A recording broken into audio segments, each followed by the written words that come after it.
Hi guys, ഇന്ന് നമുക്കൊരു മുട്ട പഫ്സ് തയ്യാറാക്കാം വളരെ എളുപ്പത്തിൽ. അതിനായിട്ട് ആദ്യം 3 കോഴിമുട്ട പുഴുങ്ങി നടു പൊളിച്ച് നമുക്ക് മാറ്റി വെക്കാം. ഒരു പാൻ അടുപ്പിലേക്ക് വെച്ചതിന് ശേഷം ഇതിലേക്ക് 3 ടേബിൾ സ്പൂൺ വെളിച്ചെണ്ണ ഒഴിച്ചു കൊടുക്കാം. 1/2 ടീസ്പൂൺ പെരുംജീരകം ഇട്ട് കൊടുക്കാം. 3 മീഡിയം സൈസ് സവാള പൊടി അരിഞ്ഞത് ഇട്ട് കൊടുക്കാം. എന്നിട്ട് നമുക്ക് അടച്ച് വെച്ച് ഒരു 5 മിനിറ്റ് കുക്ക് ചെയ്യാം. പെട്ടെന്ന് വഴഞ്ഞ് കിട്ടാനായിട്ട് സ്വല്പം ഉപ്പ് ചേർത്ത് കൊടുക്കാം നമുക്ക്. ഇനി ഇതിലേക്ക് വെളുത്തുള്ളി ഇഞ്ചി പേസ്റ്റ് വേണം, കറിവേപ്പില വേണം. എല്ലാം നമുക്ക് കുറേശ്ശെ എടുത്താൽ മതി കേട്ടോ. വെളുത്തുള്ളി ഒരു 1/2 ടീസ്പൂൺ, ഇഞ്ചി ചതച്ചത് ഒരു 1/4 ടീസ്പൂൺ, 2 പച്ചമുളക് അരിഞ്ഞത്, കുറച്ച് കറിവേപ്പില, എല്ലാം കൂടി നന്നായിട്ട് തന്നെ നമുക്കൊന്ന് വഴറ്റി കൊടുക്കാം. എന്നിട്ട് നമുക്ക് അടച്ച് വെക്കാം.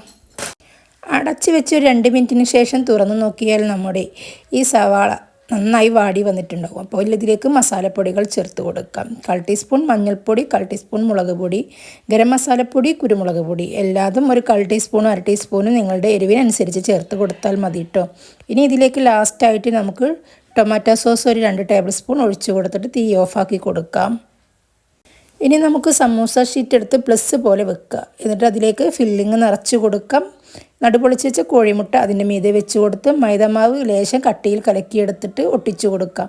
ഇതിൻ്റെ എല്ലാ ഭാഗത്തും ഇതുപോലെ ഒട്ടിച്ചു കൊടുക്കാം കേട്ടോ. നമുക്ക് ഒരു കോഴിമുട്ട എടുത്ത് പൊട്ടിച്ച് ബീറ്റ് ചെയ്ത് വെച്ചിട്ടുണ്ട്. ഇത് നമുക്ക് ലാസ്റ്റ് ആവശ്യമാണ്, അതുകൊണ്ടാണ് കേട്ടോ കോഴിമുട്ട മാറ്റി വെച്ചിരിക്കുന്നത്. ഇതുപോലെ നമുക്ക് നമ്മുടെ സമൂസ ഷീറ്റ് വെച്ചിട്ട് എല്ലാ പപ്സും തയ്യാറാക്കിയെടുക്കാം. എന്നിട്ട് നമുക്ക് എയർ ഫ്രയറിലേക്ക് വെച്ച് കൊടുക്കാം. എയർ ഫ്രയറിൽ ആദ്യം വെളിച്ചെണ്ണ ഒന്ന് ബ്രഷ് ചെയ്ത് കൊടുക്കാം. എന്നിട്ട് പപ്സ് അതിലേക്ക് വെച്ചതിന് ശേഷം അതിൻ്റെ മീതെയും ഒന്ന് വെളിച്ചെണ്ണ ബ്രഷ് ചെയ്ത് കൊടുക്കാം. എന്നിട്ട് കോഴിമുട്ട ബീറ്റ് ചെയ്തത് വീണ്ടും ഒന്ന് ബ്രഷ് ചെയ്ത് കൊടുക്കാം നമുക്ക്.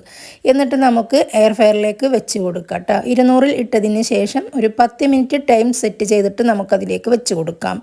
10 മിനിറ്റ് കഴിഞ്ഞാൽ നമുക്കൊന്ന് എടുത്ത് നോക്കാം. നല്ല ഗോൾഡൻ കളറായിട്ടുണ്ടാവും നമ്മുടെ ഈ പപ്സ്. മേൽഭാഗം നല്ല ഗോൾഡൻ കളറായിട്ട് വന്നാൽ തിരിച്ചിട്ട് കൊടുക്കാം. എന്നിട്ട് വീണ്ടും വെളിച്ചെണ്ണ പുരട്ടി കൊടുക്കുക. നമുക്ക് കോഴിമുട്ട ബ്രഷ് ചെയ്ത് കൊടുക്കാം. ഇങ്ങനെ ചെയ്തെടുത്തിട്ട് ഒരു 10 മിനിറ്റ് വീണ്ടും ബ്രീറ്റ് ചെയ്തെടുത്താൽ നമ്മുടെ പപ്സ് റെഡി. വളരെ രുചികരമായിട്ട് നമുക്ക് പപ്സ് റെഡിയാക്കാം.